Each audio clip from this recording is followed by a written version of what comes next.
listening to the most original talk radio station anywhere. We are LA Talk Radio at latalkradio.com.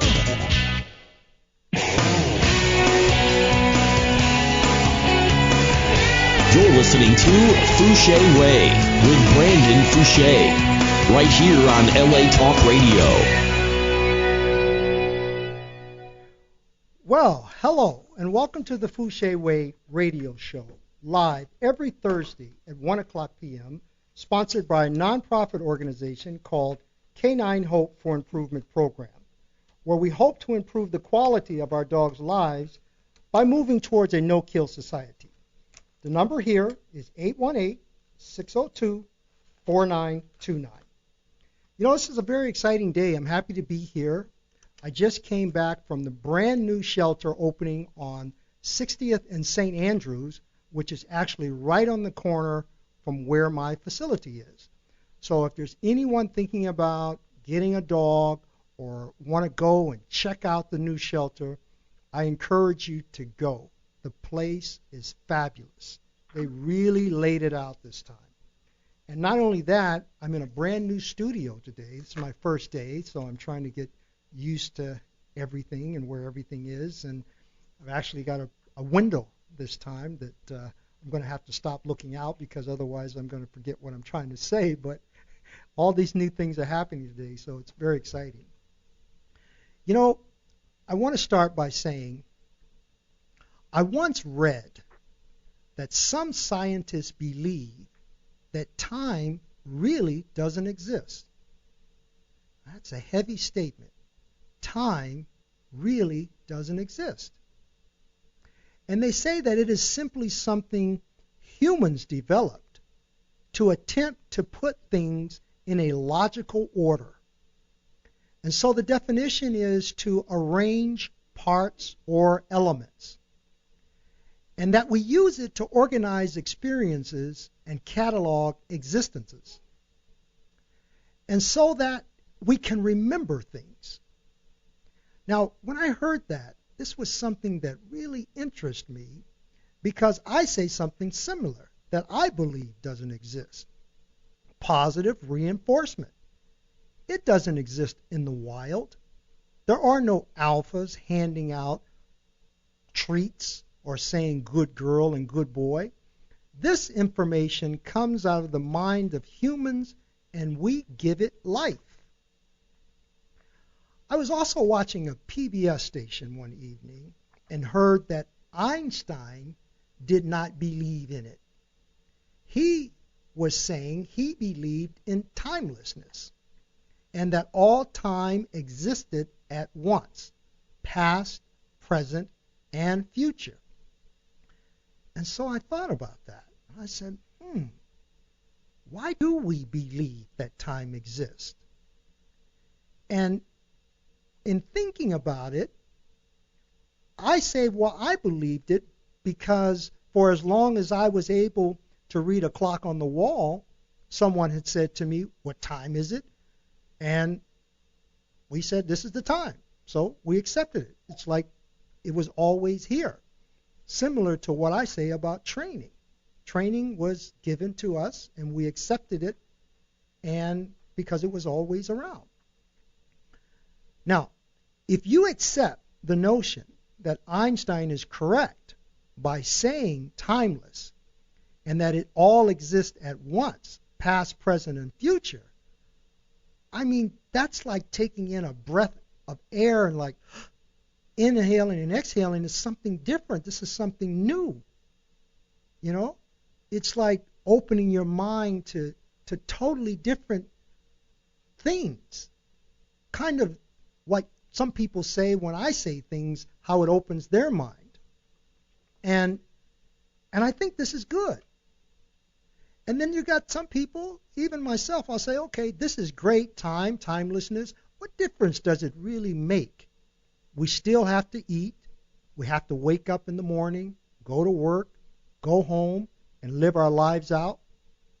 And that's true. We have to do that. But what if one day something happened that forced us to look at our world differently? And because this show is about dog and dog aggression, what if that's a dog? What if that's a dog that you adopted from the shelter or that you've had for some time now, and now you realize the dog is aggressive? They're either aggressive to people, or they're aggressive to other dogs, or they're aggressive to both. What happens if that takes place? See, this opens up a whole terrible world filled with emotions and controlled by fear. Filled with emotion and controlled by fear. You can ask anyone who has been in a dog fight. That's the world I live in. And it's an interesting world. But something wonderful can happen in it, in this new world, if you're open to it. But to experience it, we can no longer look at the moments before us as though they are stepping stones to the next moment. We have to be as sober as the judge. We have to become present when we're dealing with aggression. Focused on what's happening now, in the moment. Because the most important thing in your life is that moment when you're dealing with aggression. Why? You got to get it right. You got to get it right for your safety, and the safety of the other dog depends on it. Just ask anyone after they have been in a dog fight, how they feel. You will see. You will hear them say things like, man, it seems like time was standing still, and I saw it happening, but I just couldn't move, or I couldn't get to him in time. I've heard it so many times. And the only thing that matters is what's happening now, the present moment, and what to do with it. And when that happens, you're going to experience time and timelessness simultaneously.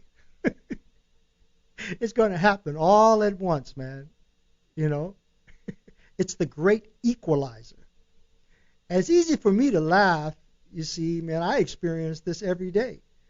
And so, you know, my humor is a little warped, but I mean, it is what it is. You got to find some kind of laughter in this thing in order to get through it. There's a lot of people that are missing fingers or having their lips sewn back on, a lot of plastic surgery, and we got to be present. But, you know, after the storm is over, you're going to want to know a little bit more about how to be on time right before you notice time standing still. It's going to be relevant now. It's going to be relevant.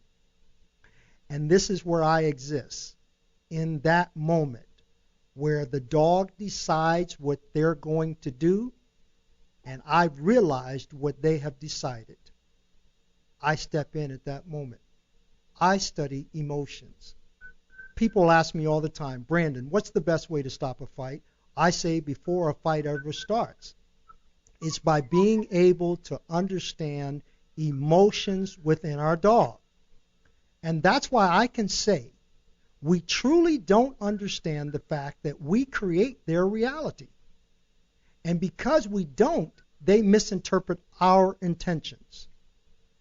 We are creating this time element for them to live in. And so their DNA, their very DNA, tells them to follow us. Why? Because we have imprinted on them from the beginning. Whether you have a puppy or an adult dog, we have imprinted on that puppy. And if you have an adult dog, it was first imprinted on when it was a puppy. And if you didn't know what you were doing then that dog lives the effects of that today. And so it's no wonder that neurotic behaviors occur when we change our time structure over and over again. We get a new job, we move into a new home, we have different hours that we work, and we do all of this without explaining why to the dog. I'm going to say it again. Without explaining why these changes are taking place to the dog. Hell, we didn't even know we could explain it to them. But we can. This is a living, breathing thing. It has a soul with its will of its own, just like we have. We need to communicate when we are making changes for them.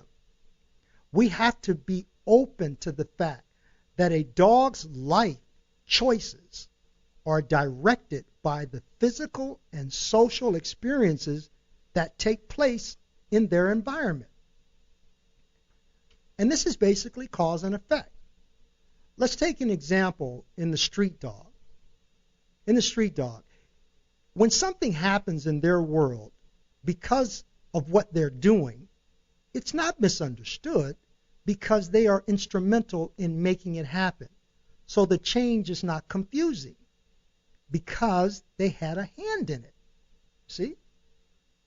But dogs that live with us, dogs that live with us don't have that luxury because we are making the change for them.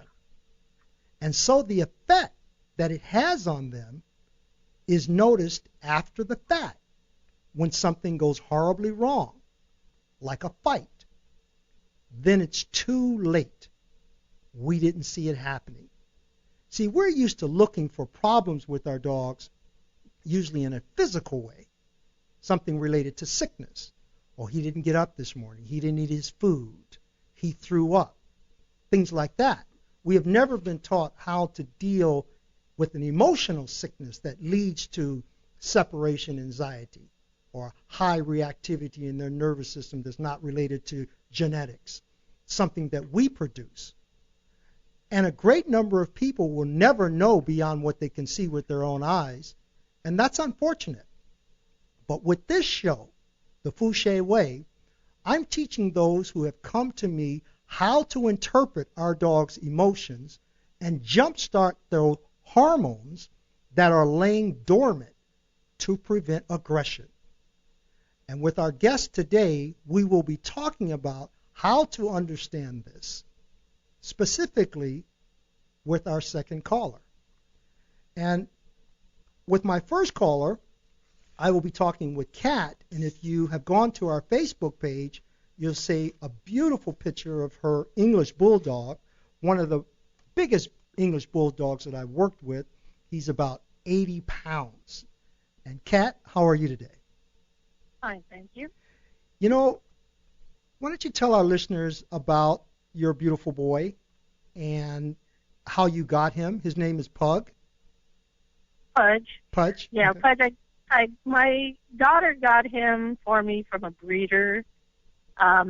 He was like 6 weeks old when I got him. Mm-hmm. So, he was really tiny, and, he became like my second child. Right. So, he's almost 3 years old now. Mm-hmm. So that's how I came to have him anyway, and, he's kind of been by himself. My daughter had 2 bulldogs. Right. He was around them a lot, but not all the time. Okay. And those are the only other dogs he's pretty much been around. All right. And so what's been happening? I mean, this is your only dog, right? My only dog in the house. He has this random aggression. Mostly it's directed towards me. Mm. And about a year ago, I was standing at the dining room table, I was cleaning it, I dropped a napkin.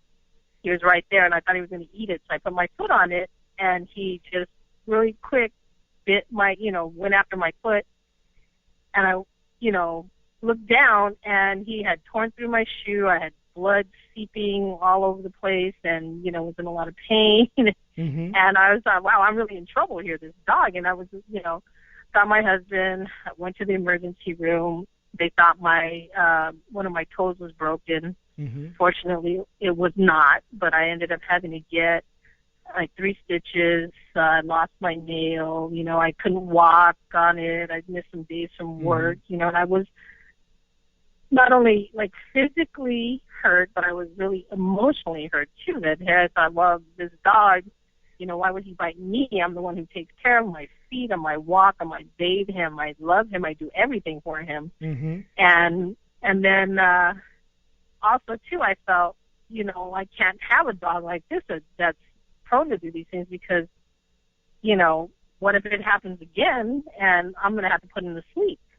How long? I think, you know, How long have you been dealing with this, though? How long? Probably, you know, he's been aggressive pretty much since he, you know, at least for like 2 years. Wow. But, you know, he would do a lot of growling and snapping, but he never bit, you know, anybody. And I had taken him to some group, you know, training classes, and it was kind of like, I felt, you know, it was a waste of time. I mean, he learned how to sit. He can, if you ask him to give you a high five, you know, he'll do that. He'll shake. He'll, like, you know, things like that. But he never would come to me when I called him. It's like he didn't respect me. How was he in the class? How was he in the class, though? Did he was more interested in the other dogs, and it was like more of a chore to me to try and, you know, keep him like next to me, try and keep him from like lunging at other dogs or just being distracted. And then plus being a bulldog, people would come in because it was in a store, and people would come in and they would be like, oh, look at the bulldog, and then he got distracted because people, you know, he thinks he gets a lot of attention, so he thinks everybody wants to see him, pet him, talk to him, you know. So and then the instructor, I would talk to the instructor and say, you know, he's not really listening to me, he's not being obedient. He said, well, you know, he's kind of full of himself, take him to more classes. I took him to more classes. That didn't work. You know, it went through kind of the same thing, where he's more distracted and he became a little bit more aggressive to other dogs. Some owners would, you know, they had smaller dogs, they'd take little toys. He would, like, real quick, like, he, you know, for a big dog, he's fast, and he would snatch their toys, and you could not get him to let go of it for anything. Okay, so that wasn't working. And then my husband's like, oh, you got to keep working with him. So then I said, okay, private lessons. I did the whole private lesson thing. That, you know, was the same thing. He didn't learn anything beyond sit and shake and, you know. Is he biting any other people? Was he doing any more aggressive stuff? Has he bitten anyone else? No, he didn't try to bite anybody else, you know, later on. It's like recently. My daughter, about 3 weeks ago, she was going to leave. She was going to go outside, and I told her, don't let him outside. And then so she said, she was telling him, Pudge, stay. And then all of a sudden, she started screaming, and I was like, what is going on? And then he had bit her in the foot, grabbed her foot, tore her shoe to shreds. Fortunately, he didn't break her skin or anything like that, but she was terrified. I mean, she was screaming. You know, and prior to this, I don't know how obvious, a couple of times my husband said he had tried to bite him in the foot, too. So, you know, kind of get me thinking, you know, what am I going to do with this dog? I can't keep a dog like this because I have kids coming around the house and people, I have tenants, you know, that live behind me. What if he, you know, because he's so unpredictable, he's so sketchy, what if he tries to bite them? And then, you know, things like happen, like the mailman would come and he's just like rushing the gate, and, you know, he's on his hind legs and he sounds ferocious and, you know, really kind of scary. And, you know, he's like 80 pounds. That's a big dog. Yeah, he's a big dog. So what happened, like, when I had the private lessons with the trainer, he told me, you need to dominate this dog. You need to become, you know, aggressive. Make him become, you know, submissive. And he was a big guy, so he would, like, okay, get him, and he'd pin him on the ground, you know, and he'd tell me, that's how you got to do it. And I'm looking like, you know, I'm not that, I'm like, you know, 5'1", you know, and, you know, I can't really, he's big, you know, this dog is big. So I tried to do it. The first time I tried to do it, I got bit in the thumb. And, you know, he was that fast. He just spun around and bit me in the thumb. And my thumb was numb for like 3 months. Wow. And then another time I tried to do it, he bit me in the arm, and I have scars on my arm. from when he bit me. And I'm just like, I don't even want to tell anybody because I'm thinking everybody's going to tell me I got to put this dog to sleep. Mm-hmm. And, and I'm already starting to think, yeah, I have to do this. And especially when it happened with my daughter, I was like, wow, something's got to change. And I even told my daughter, I said, if you want me to get rid of him, I will. And she told me, Mom, I know you love him. And, I don't expect you to do that. But I'm like, God, she doesn't want to be around him. Mm-hmm. Mm-hmm. And I can't have that, because with my daughter, my dog, I'm going to choose my daughter, of course. Right. And other things, like if I take him to the vet, he had ear infection. Mm-hmm. Right? He tries to bite everybody at the vet. He's horrible. And everybody, like the doctor's already scared of him. So this one time he had an ear infection. They wanted to clean his ear. And my husband said, don't go in the room because you give him a weird vibe and you make him nervous. I'm like, fine, you go in there with him. So he went in there with him. And he's like, after about 10 minutes, like, forget it. You can come in because he's not behaving. I'm like, fine. And I'm in there. This big, burly vet tech comes in and he goes, you know what? I can handle this dog. I'll take him in the back. I'll go ahead. I'll clean his ear, and if you want to put drops in, you come by. You bring him here every day, and I'll put the drops in. I'm like, fine, go ahead, try. Uh-huh. And takes him in the back. I kid you not. 5 minutes later, he comes back. The guy is bright red, drenched in sweat, covered with white dog hair from my dog. And he told me, you know what? We need to sedate him. I told him, yeah, figures. It's just, he was horrible. He was just horrible. So then they had to sedate him. I mean, not only did it cost more money, right, but I hated seeing him like that. He was like, he was like hallucinating or something. He kept like looking behind him, snapping in midair, and it was just really ugly. Right. Okay. And I thought, I don't want to have to do that to him again. It can't be good. Mm-hmm. It can't be good. Mm-hmm. Mm-hmm. So. Wow, that's. Go on. In the weeks after I had the incident with my daughter, walking him around the neighborhood, there's a lot of people have dogs, and there's one house in particular on the corner that has little dogs. And when we're like close by that house, he gets really aggressive. He starts really bearing down on the concrete, and then you look at his nails. He walks so heavy that you don't even have to trim his nails. He wears them down naturally. Uh-huh. And then, sorry about that. So I had walked him by there, and I stopped and was telling him no. We're like 3 houses away, and he started getting aggressive. I was telling him no. He bit my foot. And I'm like, great. Luckily, he didn't hurt me. Mm-hmm. 2 days later, same thing. Around the same area, bit my foot again. And I'm like, you know what? This is it. I can't do this anymore. I'm going to end up in the emergency room. I'm going to get, I'm going to lose a foot. I'm going to lose my hand. Something is going on. And then I called. I was looking online. I called around. I called this one trainer, and this trainer told me, your dog is aggressive and biting people. There is nothing you can do with that dog. You have to put that dog down. You have to put that dog to sleep. And it really hurt me. Thinking that that's what I had to do because, I love that dog. Right. But if it came down to it, I would do it because I'm scared of him hurting someone else. Mm-hmm. Me too, of course. Yeah, but someone else. Yeah, you're scared of him also. Yeah, I'm getting more, becoming scared of him, and everything I've been doing, and all the time I've invested in this training is nothing. Yeah, he can sit, and wave, but what does that do? Right. So I found you, and it's kind of like How did you find my me? husband? I found you on the internet because when I was talking to my daughter, she told me, she goes, I don't think you should bother trying to find another trainer. I think you should try and someone like a behavior, someone that's going to understand and like not generalize. And I'm thinking, I'll try anything at this point. So it was like a last ditch effort. I looked online. And I, saw some testimonials, watched some videos. I did a lot. And then a lot of research, I should say. Then I talked to my husband about it, and he's telling me, you know what? He goes, it sounds okay, but don't expect miracles. He goes, this dog, he's already, you got him spoiled. And I didn't like it when people told me, it's not the dog, it's you. it's the way you're treating him. And that bothered me. You know, it's like, how could it be me? You know, I'm just taking care of him. Right.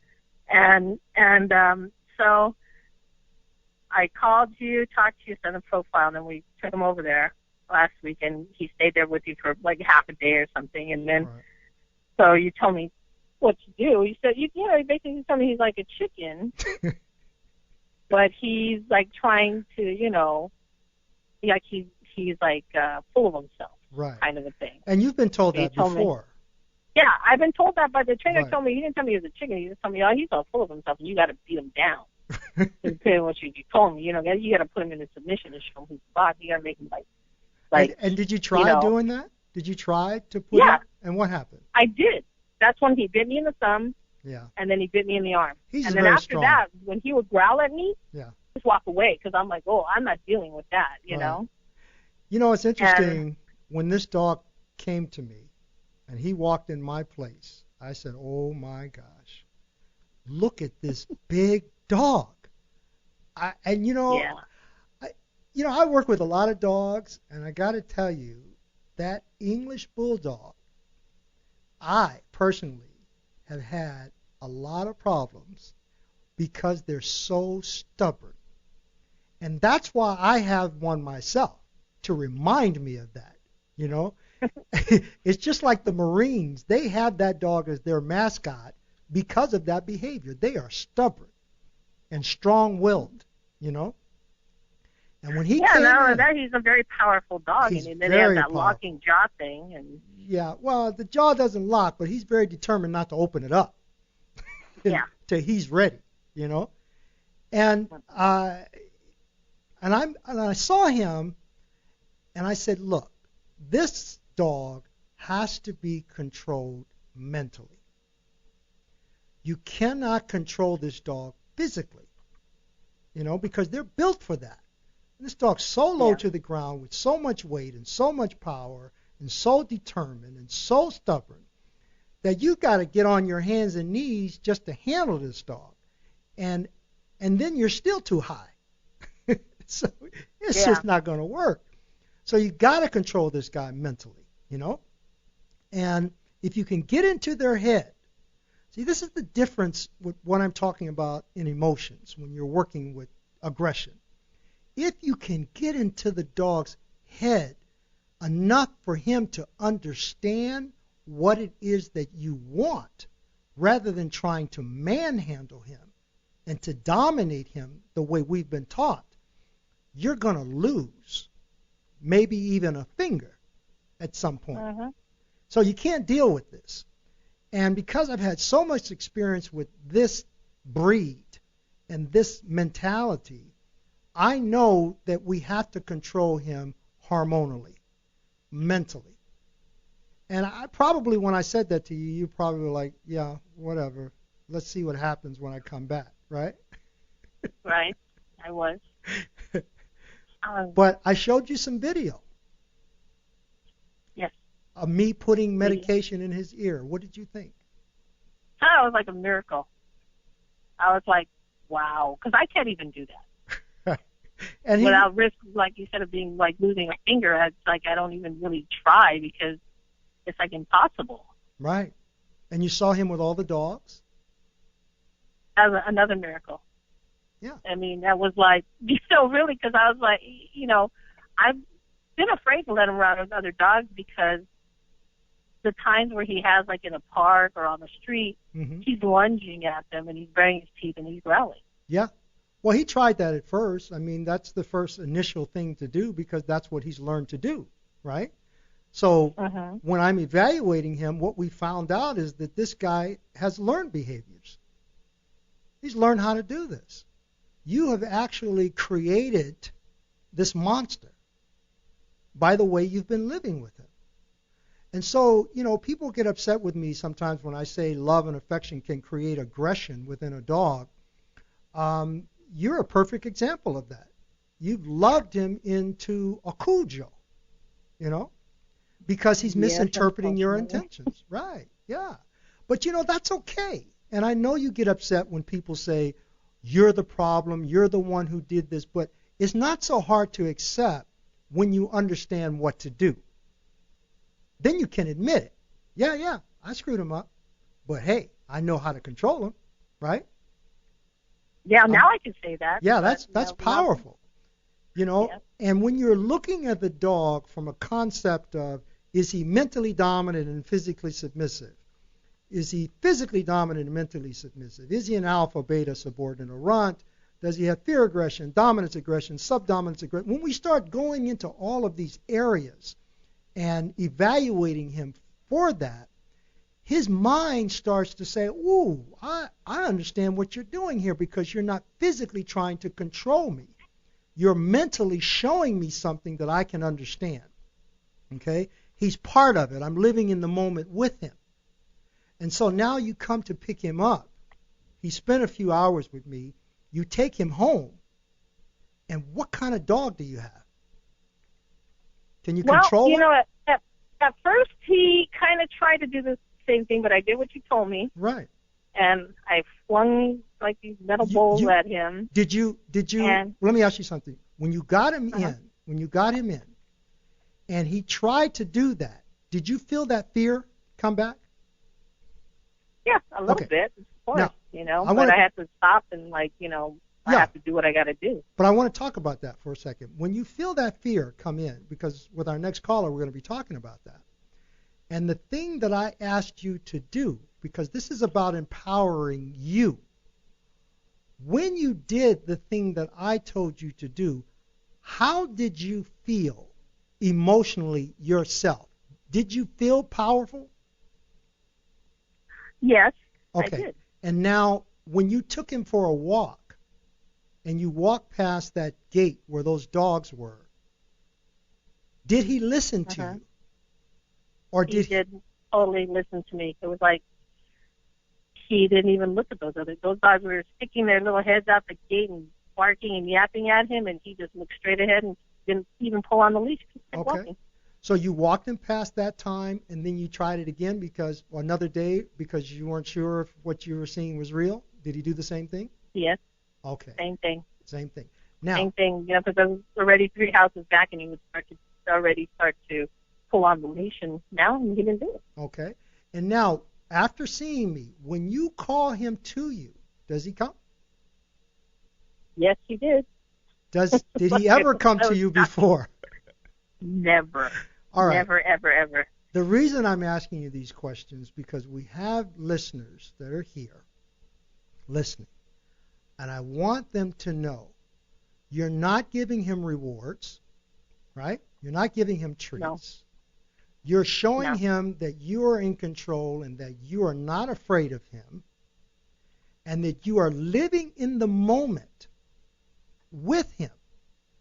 And he is seeing Yes. you as someone that he should follow. Do you feel that now?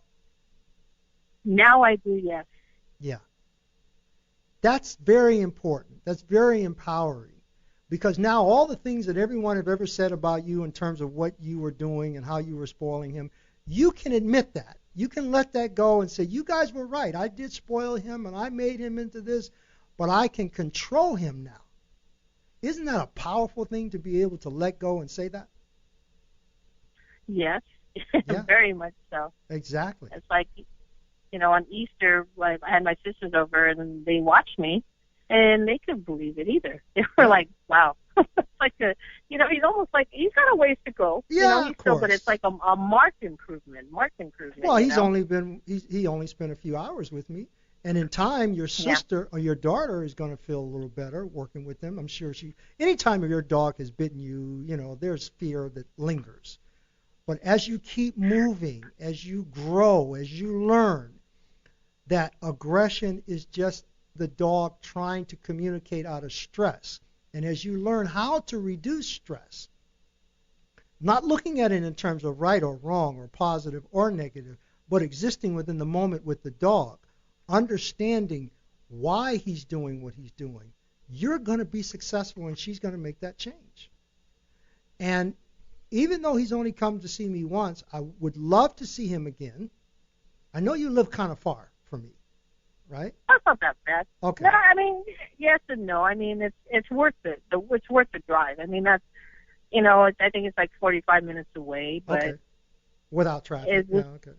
Yeah, without traffic, but Right. it's totally worth the drive and worth the investment. I mean, like I said, this is like my last ditch effort, because if anything went beyond this, then I would have had to have him destroyed. And it's, he's a beautiful dog, and he's part of my family, and I love him, and I would hate to have to do that, and especially I think it's my fault. Yeah. Well, I always say if we had known better, we would have done better. And now you know better. And the beautiful thing Now is, I know better. yeah, you didn't find me after you had put this dog to sleep like most people do when they get another dog and they say, I wish I had known you then. And I'm glad you came to me, and I'm glad you're doing the things that I ask and that you're being successful. And I am going to be checking up on you again, and I do hope to see him again, because we want to get you further with this guy, because it's totally in him. What you did when you brought him to me, you saw what he had become. And when you picked him up, you saw who he really is. And that's marvelous. So I want to thank you, Kat, for coming on to talk about your dog and to tell our listeners that there is hope, but it's going to come with a different way of thinking. You've heard everything out there. I gave you some information that made sense, that you could take and work instantly. And I want you to continue, okay? Okay. Well, thank you very much, and we will talk to you soon. Thank you. All right.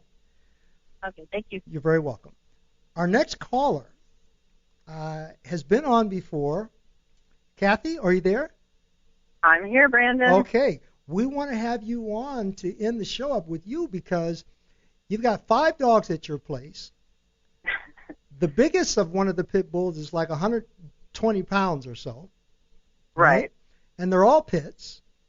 And, I've worked with a lot of rescue organizations over the years that I'm not working with now because they've moved on, but they get this information and they run buck wild with it. And they go to the shelters and start taking dogs out and picking up dogs off the street and bringing them into their home and doing the pack work. And it works.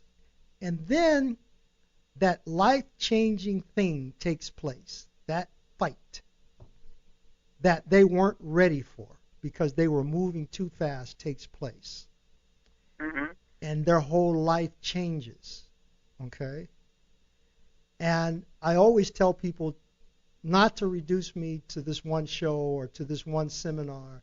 There are many, many years that I have in dealing with all types of aggression. My place is like One Flew Over the Cuckoo's Nest with dogs, if anybody remembers those shows. And I welcome aggression. I welcome the stress that leads to aggression, because in that aggression lies the answer to other people's problems, okay, like yourself. And I wanted to have you on because the last conversation we had, and I'm going to let you tell it, you said you talked to your family and everybody was ready to pack up all the dogs and drop them off and leave me a blank check. Remember that? That's it. We had 3 separate cars, 3 separate dogs. I had a blank check, and I said, help. Yeah. It's gone to pieces right before my eyes. Yeah, and like I said in the beginning of the show, when you have this thing that happens to you, it just rocks your world. Oh, well, it consumes every cell of your body. Right. And I want to get right into what was happening, because this is very interesting and the time is rolling.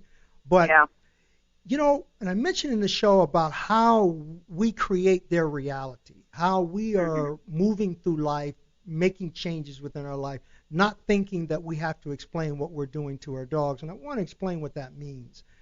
When you brought these dogs into your home, you were the mediator. You were the leader. Correct. You were the one in charge. And when I was talking to someone, I was talking to you.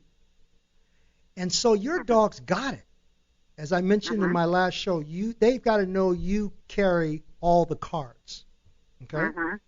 And what happened was you began to have changes that take place in your world that you were doing, but the dogs didn't understand what was happening.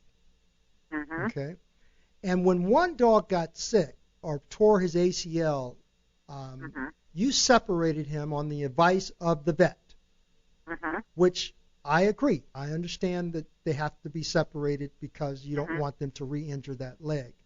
But I have learned something else, that when a dog is in pain or he has an injury, you can control his hormonal level and still allow for him to be with other dogs.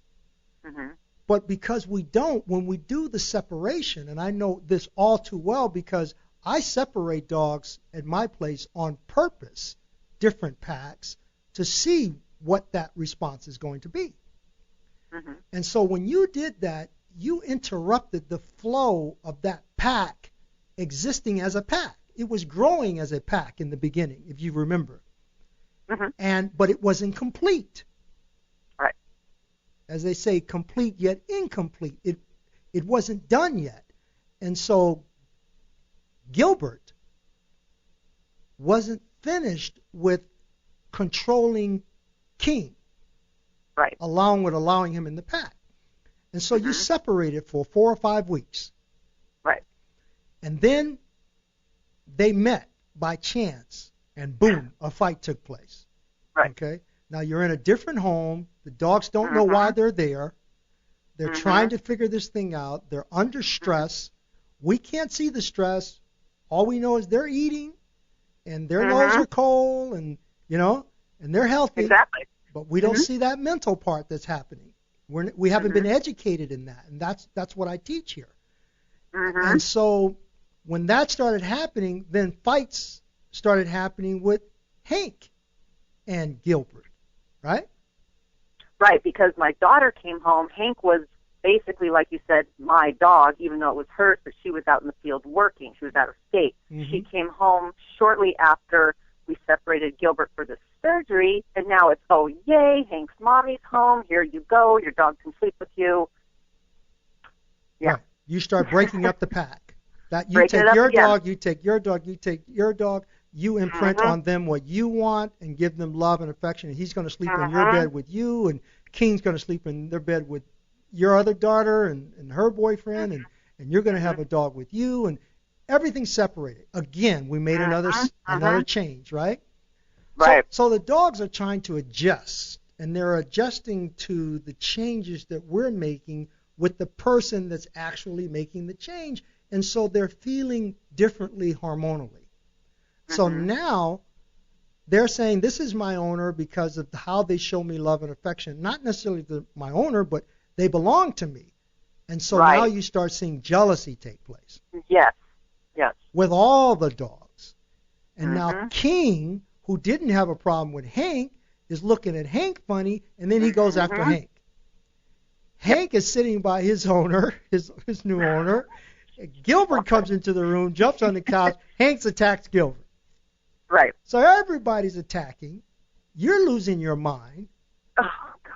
The dogs seem to think that this is, you know, the black ops. This is the meaning of life now. Right? Yeah. I mean, their predatory instincts are all kicking in, hairs up on their back. And these were dogs that were playing with each other. Right. All right. That's the most disturbing part. But wait, they're all still under the same roof. Why is this going bad? Yeah. Why is it going bad? And that's when you were calling me. And I kind of let you, I said, you know, do your thing. I was giving you information a little bit at a time because I want you to feel this thing completely, you know? Yeah, I did.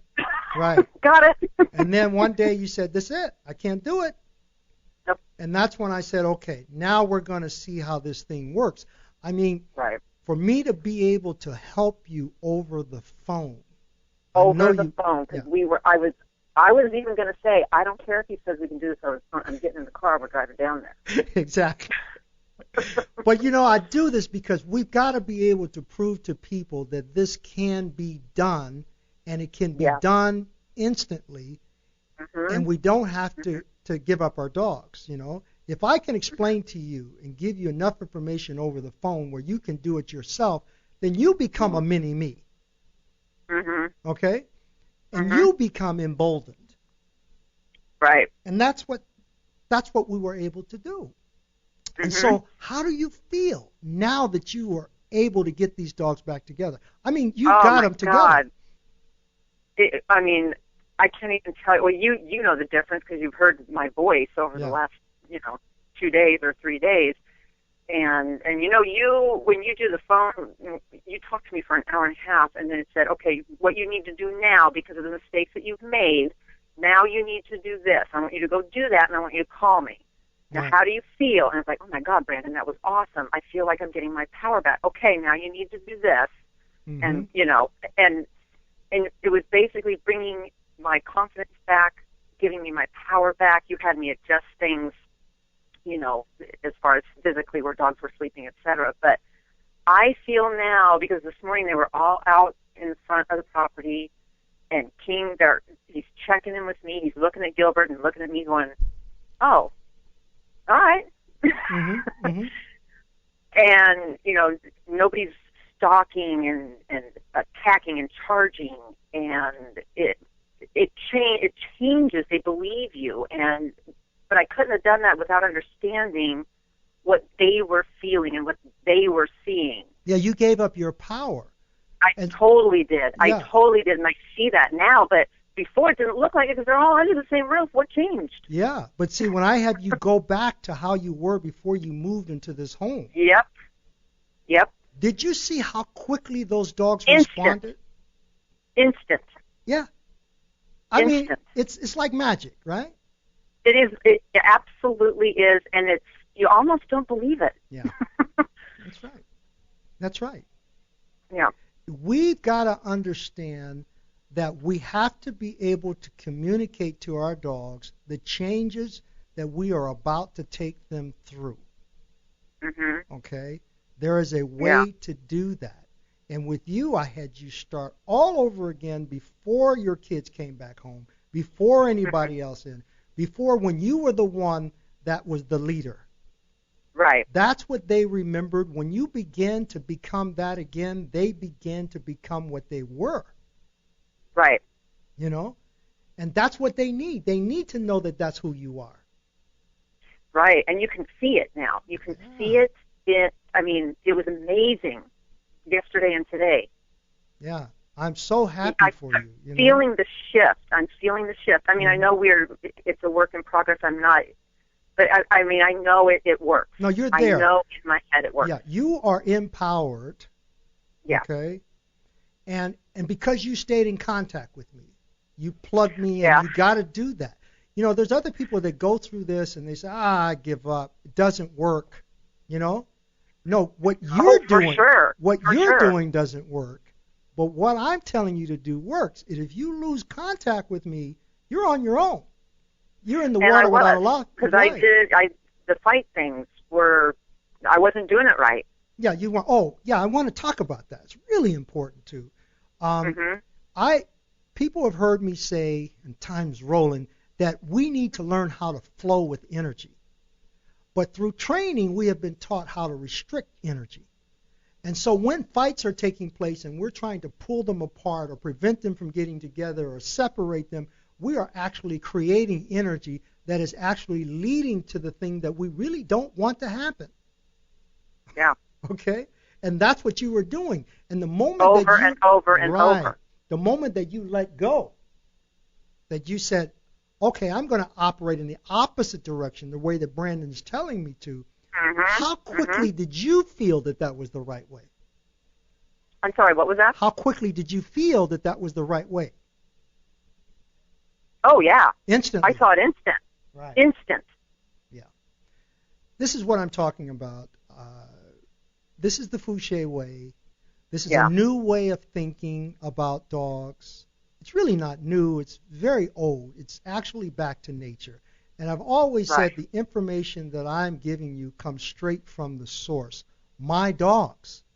This information is not coming from a book that has been written.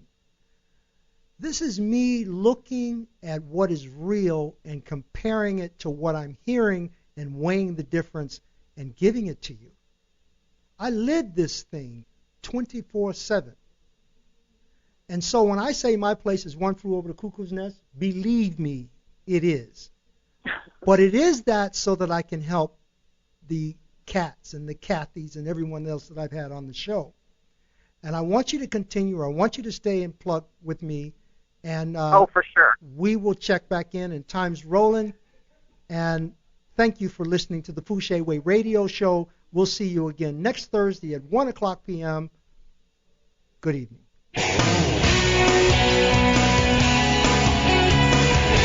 You're listening to Fouché Way with Brandon Fouché, right here on LA Talk Radio.